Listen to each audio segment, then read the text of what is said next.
One of the key things you've got to grasp in this section is it's all about arguments.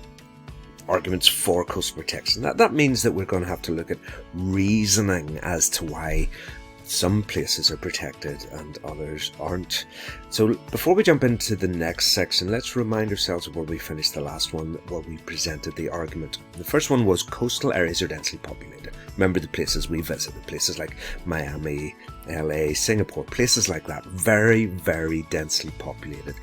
Therefore, as a consequence of that, all these buildings, all this infrastructure, if it was damaged, the cost would be very significant indeed. Furthermore, in addition, the social costs for people who would be displaced and their homes destroyed would be very significant.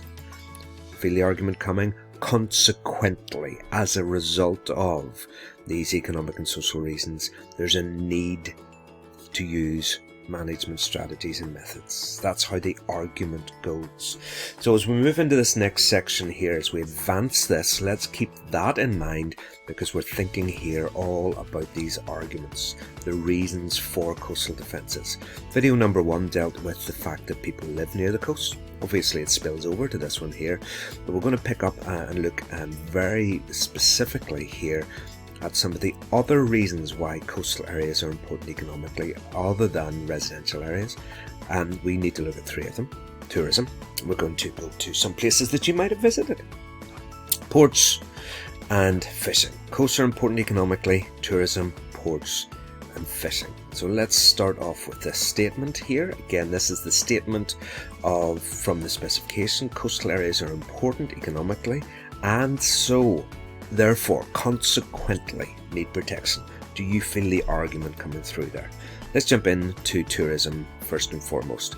And the first place that we're going to go to is Tenerife, the islands, the Spanish islands off the coast of Africa in the middle of the Atlantic Ocean. Some of you may well have visited here. It's a very, very popular tourist area. And we're going to go first of all to this area here in the western side of the island, La Arena. So let's head in there now. La Arena is a great place to visit because it's this lovely little touristy area. I was there a few years ago and it has this lovely little black sand beach just in this location. Now, why is it black sand beach? Well, this is an opportunity for us just quickly to recap back on some of the things we've done before about the beach. Can you see this is in a bay, first of all? It's in the lower energy environment in the bay. But look at the rocks, the headlands. What do you think those rocks are made from? What does it look like? What type of rock does that look like to you? You may well remember when we were doing volcanoes that we visited this area to see if any of you had been here, because all the Canary Islands are volcanic in nature. There is Mount Titi. If you've been here, I hope you went up and visited Titi National Park. It's an absolutely glorious place to visit. So this is a volcanic island. Therefore, it's no great surprise to us that the rock here will be basalt, sure you guessed it, and therefore the sand, no surprise, is black because it is the erosion of the basalt that produces this.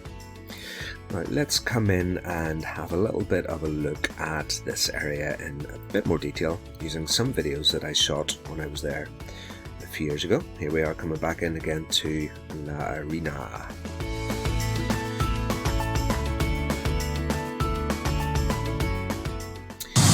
Now you can see here very much how the black sand's there. That black sand's very, very hot. You get very much notice it because it warms up in the sun. At the moment here you have got, look at the waves breaking there, which are going to be eroding that and transporting the sand onto the beach. Now, these are lovely destructive waves here. Do you see that? See the lovely, look how strong that backwash is. Classic example of destructive waves here actually. And look at how steep the beach is. Come around the corner though and we see how this area needs to be protected. You can see here how they're using some riprap here to protect this area. Now this is showing that ongoing maintenance that needs to take place. The justification of this is the cost is worth it because you're protecting the tourism asset. Tourists bring lots of money into Tenerife and you need to protect it. That's how the argument would go. But this is hard engineering. This is the kind of hard engineering that needs to be maintained Therefore, how sustainable is it? Is it worth doing that? That's how you need to frame these arguments. See them there having to maintain that in the longer term.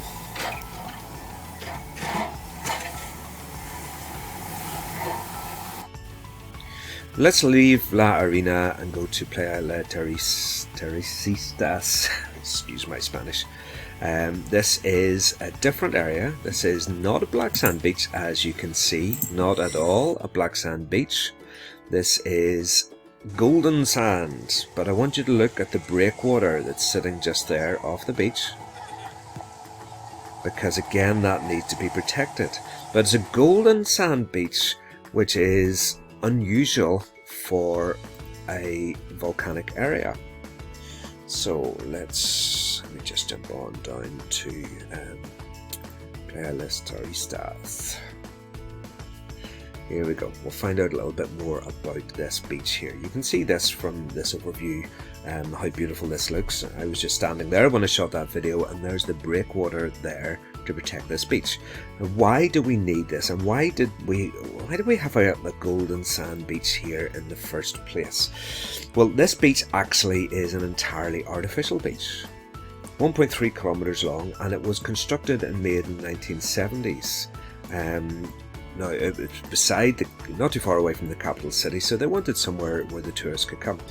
Now, the black sand was too expensive, because actually there aren't that many beaches around Tenerife, so the black sand was too expensive. They imported sand from where? The Sahara Desert.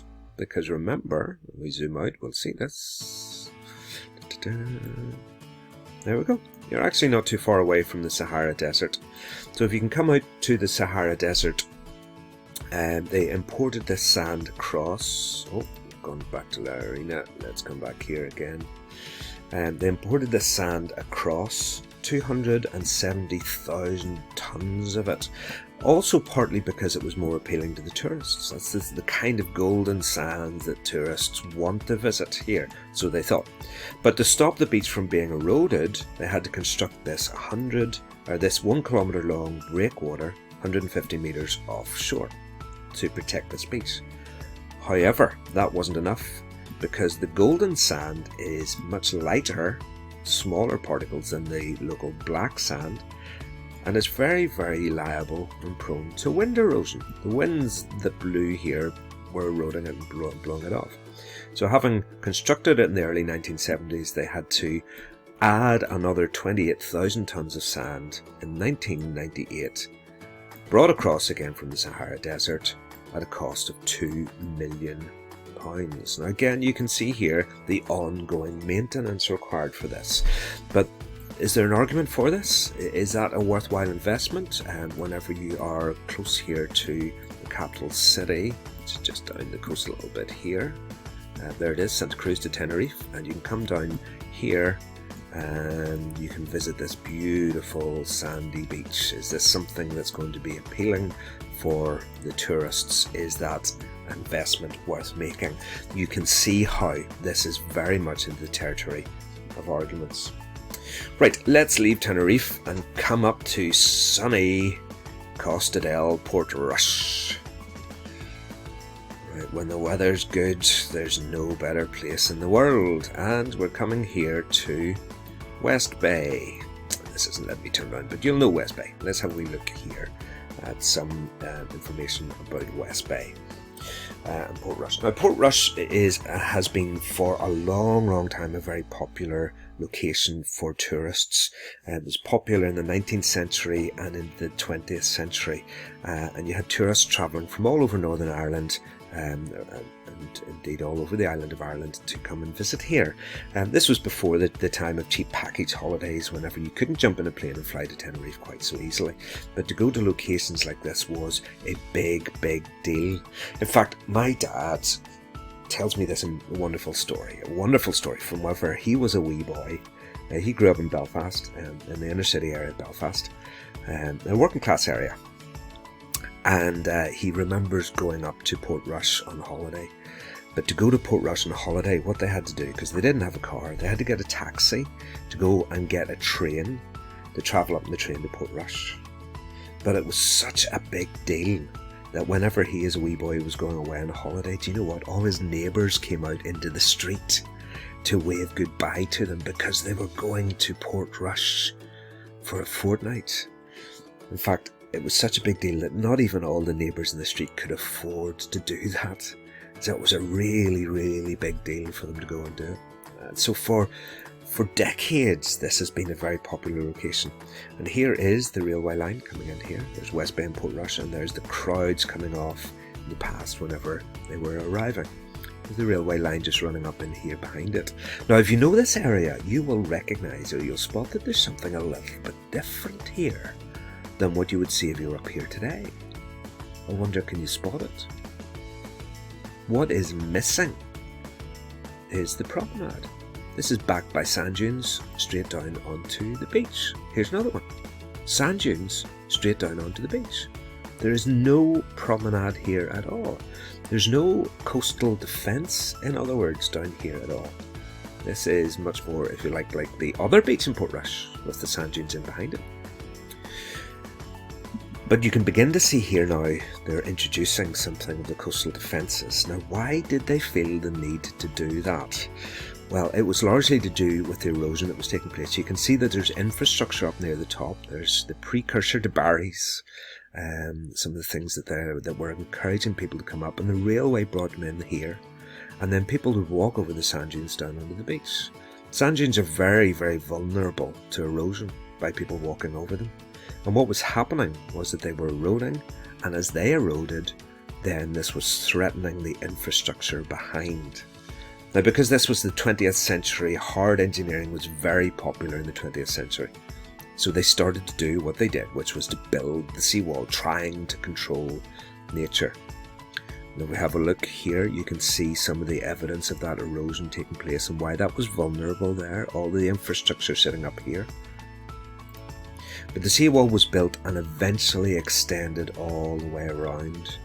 And you can see now that there are no sand dunes left there whatsoever. There's Barry's in this photograph, and this is getting closer to what you would recognise from today. I don't know, when's that? 70s, 80s from those styles, something like that.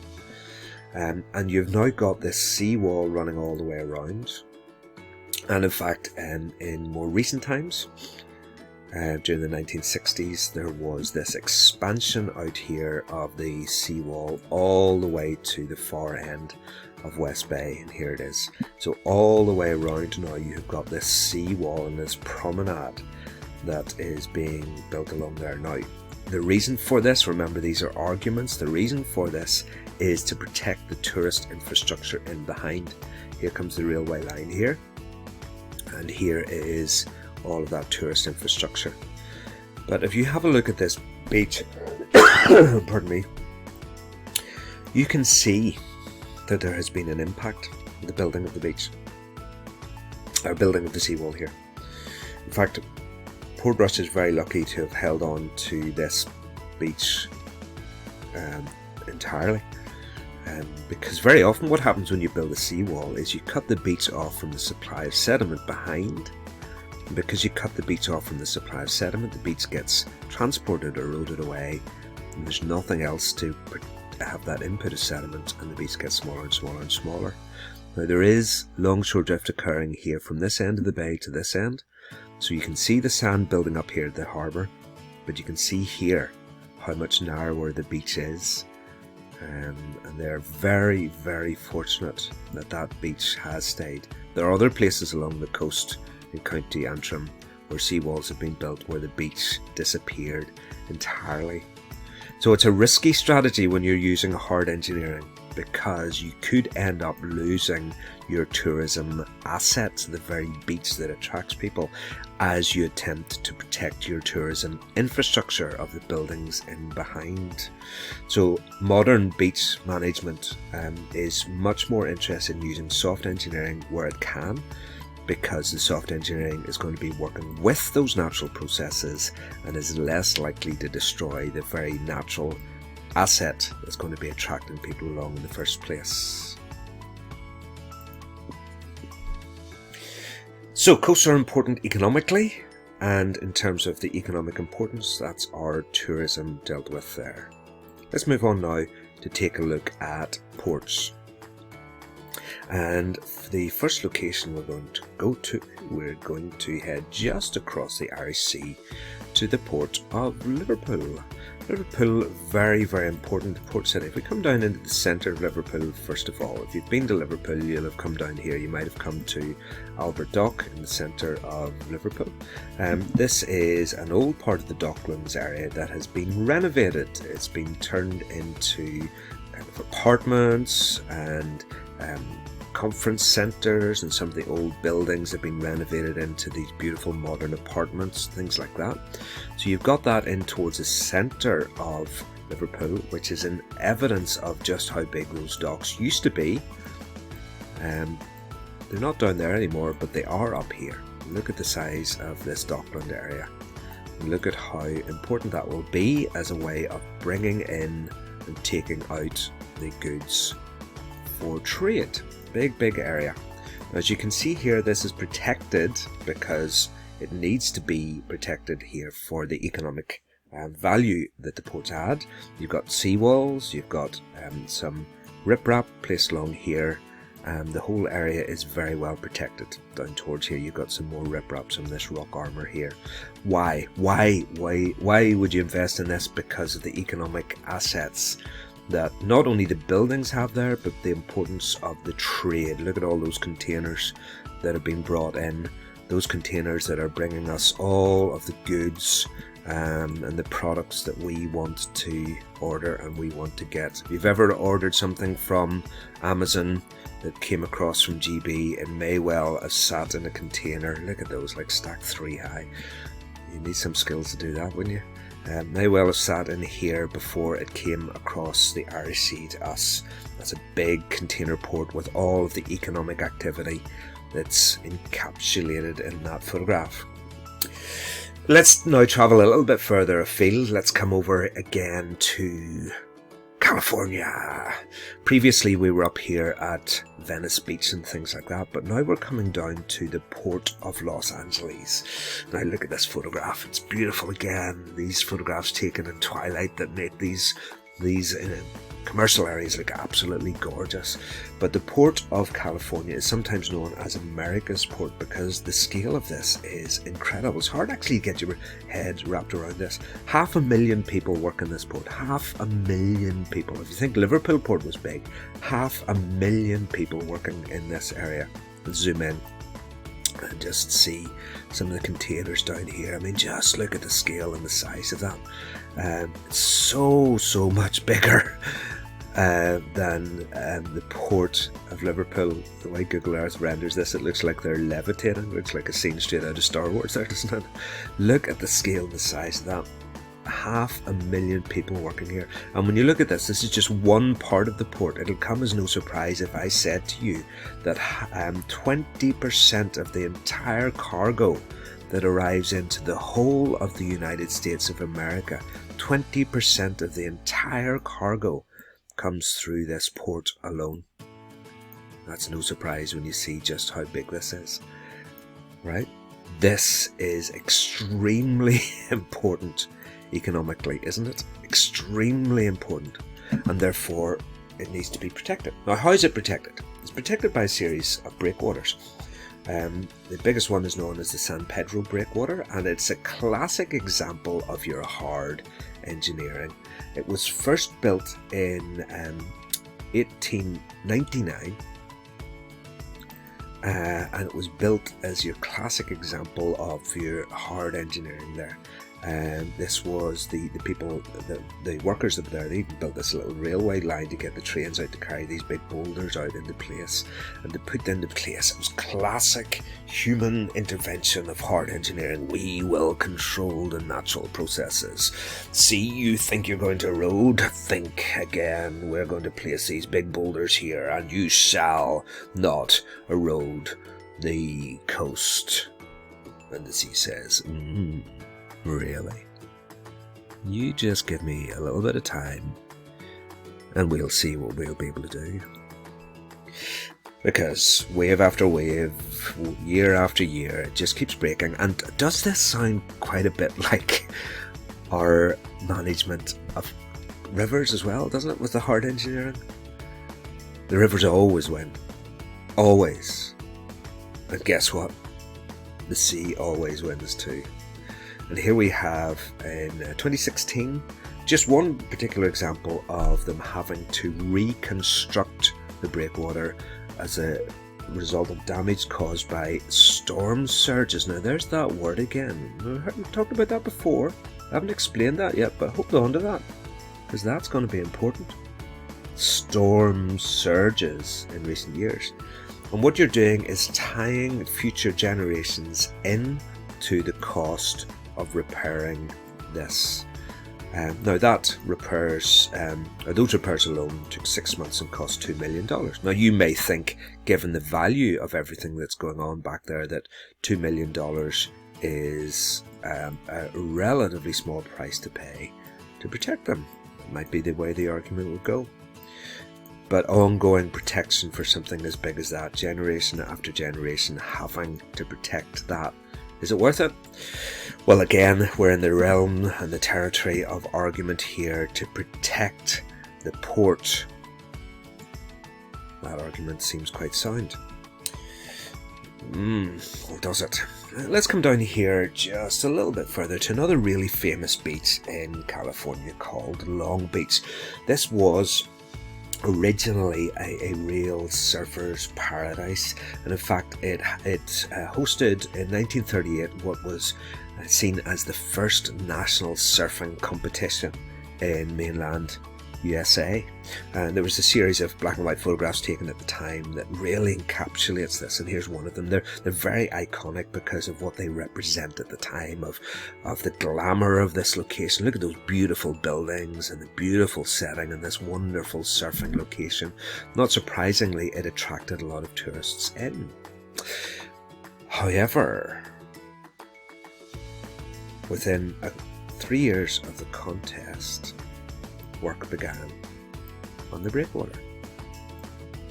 Why was the breakwater needed? Oh yes, remember, down there to protect the port. And the breakwater now sits offshore, protecting the port for sure.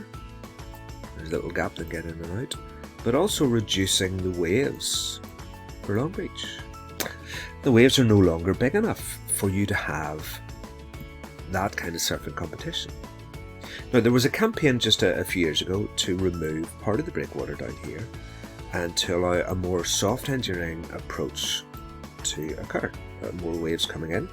And they thought that this would improve habitat diversity here. They plan to cultivate 80 hectares of aquatic habitat with kelp bed, rocky reefs and eelgrass to improve water quality and to support habitat diversity. This seems like a very good ploy. This seems very much like the kinds of soft engineering strategies that would be popular today. It would seem like a good argument to have. But the plan was rejected. Even though with the return of the waves, they thought it would bring in around about $60 million per year in tourism alone. The plan was rejected because of the impact it would have on the naval base. Do you really feel, I hope you do, just getting the sense of how these are genuinely arguments, there are debates to be had here? Because the policy that you decide to implement will have impacts.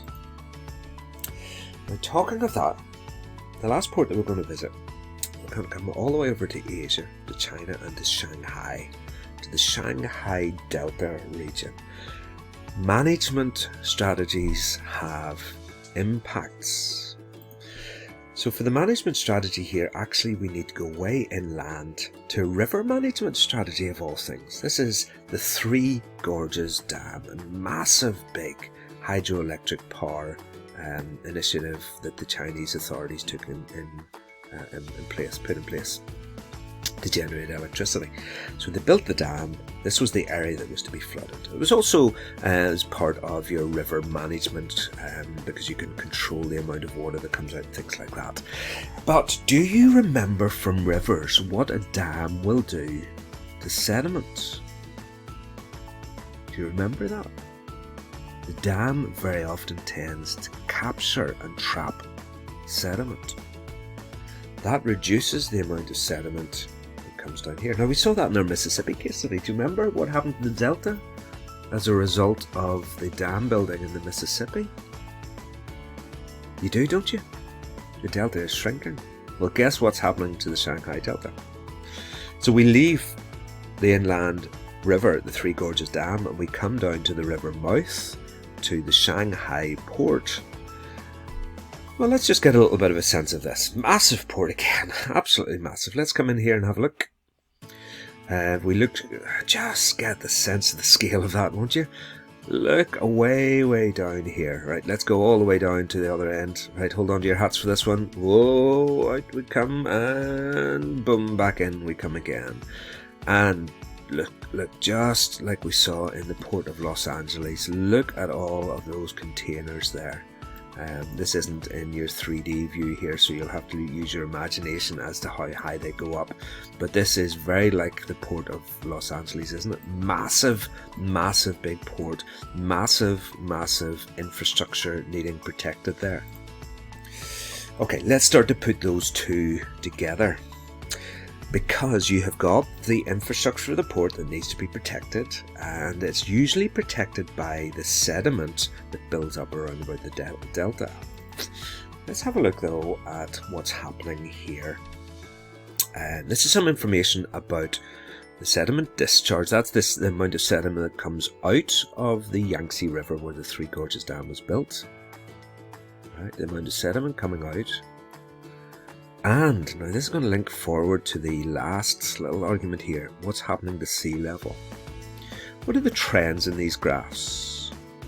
So if you were to draw on a best fit line for that graph, where would you draw it? There's a few best fit lines drawn in here already. And then how would you describe it? Verb here, it's doing what? And an adverb. How is it doing it? Similarly here. Pause the video and have a little bit of a think. Okay, here is what I'm seeing in it. Would you agree that's a good best fit line for this graph?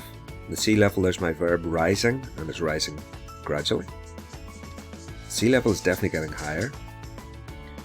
At the same time, the sediment levels are falling gradually. And then here they're falling gradually as well, but whenever you build the dam, when the dam is opened, you get this sudden drop in the sediment levels that are coming down. A sudden drop from about 300 million tons per year down to about 180 million tons per year. That's a massive fall. And then it stays lower. You build a dam, you reduce the sediment. And you've got the context of sea level rising here, which is putting Shanghai port at major risk. There are plans at the moment with an English company to build a kind of coastal defence here, similar to the Thames barrier, which tries to control here. It'll be a big hard engineering barrier across here that'll try and control the level of the sea here and try and protect Shanghai port. It'll be a massive investment, both in terms of money and in terms of hard engineering here. Why? What's the argument? The argument's related to protecting the coasts. But remember, coastal management, in fact, any kind of environmental management has consequences. Way inland. The building of that dam has led to major consequences down here at Shanghai. Okay, coasts are important economically for tourism. We visited Tenerife, we visited Portrush. Coasts are important economically for ports, the port of Liverpool, the port of LA, Shanghai. And finally, and very quickly, fishing.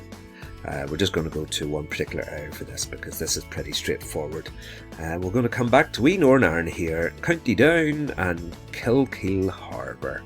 If you ever come down here to visit Kilkeel, this is a fabulous little place and location because this is one of the biggest fishing ports in the island of Ireland. You can see all of the boats down here. You can see the fishing fleet. This is one of these areas that has got a great kind of coastal smell because it smells of the sea and it smells of fish. Just wonderful little place to visit. There you go, there's the fishing boats there. It's not really letting me turn around, but you can begin to see there just some of the fishing that will go on. And this does, of course, need to be protected because of the economic importance of fishing for employment, and there's the protection. So you've got your harbour wall, and also you've got some of your riprap there, and you've got a little bit of a seawall coming around here as well. So you can see some of the coastal protection there that's designed to protect that for you. So, to finish, quick recap. Reasons for coastal defences. People live near the coast. Think of the places we went to. Remember them? We went to Miami. We saw the hurricanes coming in there. We went to LA. We saw the vulnerability of the coastline there, Pacifica and places like that. We went to Singapore, that tiny little city island state, and the density of population there. We went to Ho Chi Minh City. We saw just how vulnerable that is to sea level rise. That's coming up here. I went to Kamaishi and connected back to our case study of the Japanese earthquake in 2011 and the need there for those massive seawalls and breakwaters. Coasts are important economically. Tourism. Where did we visit? Where did we go? Tenerife and Portrush. The ports, what were the 3 locations? Liverpool, Port of LA, and Shanghai, and Kilkeel Harbour. Okay, the final video is going to be talking about sea level rise due to climate change. And really what it's going to be doing is saying, see all of these things here? All of these things over here that we're trying to protect, all of the engineering that we put in place, hard or indeed soft, to protect these. Once you factor in sea level rise versus climate change, these become much, much more pointed arguments. Because we're going to see in the next video just the threat that's waiting as a result of this and the hazards we all face.